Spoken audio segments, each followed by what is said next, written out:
Marami ang naantig sa kwento ni Elena, ang dalagang 5 taong pinahirapan ng kanyang sakit sa atay.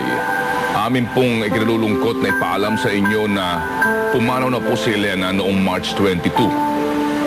Muli po natin tunghayan ang inspirasyong hatid ng kwentong buhay ng dalagang ito mula sa Quezon.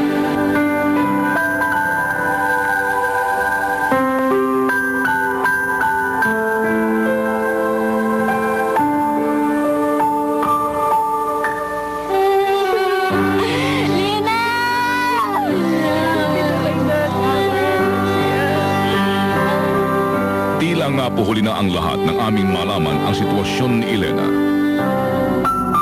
Ano, gusto mo nang magpahinga? Sige, payag na ako. Katunayan, sa aking pagtungo sa Quezon Medical Center noong March 16, sinabi na ng mga doktor na hindi nila magagalaw ang pasyente sapagkat baka ito pa ang maging dahilan ng agad niyang pagpanaw. So as of now, much better na we don't do anything and give the family emotional and support na lang siguro.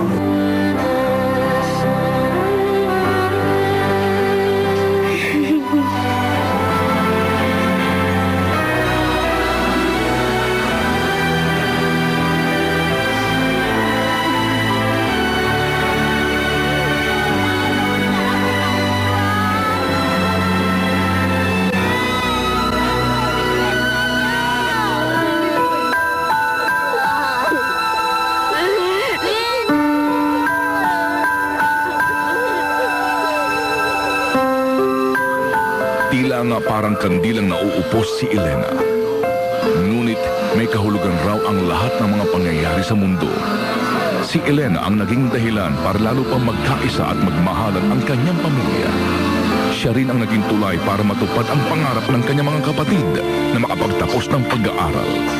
Katunayan, nilakad at inayos na namin ito sa Bantay Bata, Bantay Edukasyon Scholarship Program. Ang pinunta namin dito ni Menchie is for yung sister ni Elena, si Rachel, sa kanyang kapatid.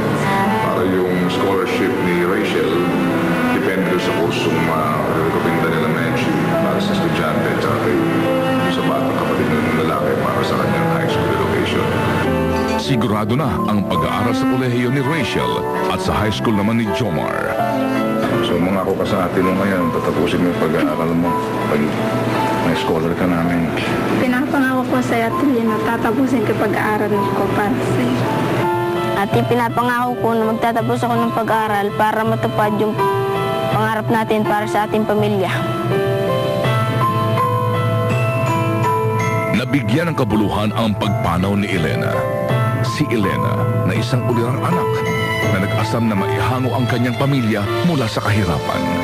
Si Elena na nagbigay sa atin ng inspirasyon. Paalam, Elena. Batid namin ang masayang pagsalubong sa iyo ng mga anghel sa langit. Batang nanghihiram ng sapatos makapasok lamang sa eskwelahan. Pambato na sana ng bayan sa Miss Universe pageant. Pero ano ang nangyari at natanggalan ng corona?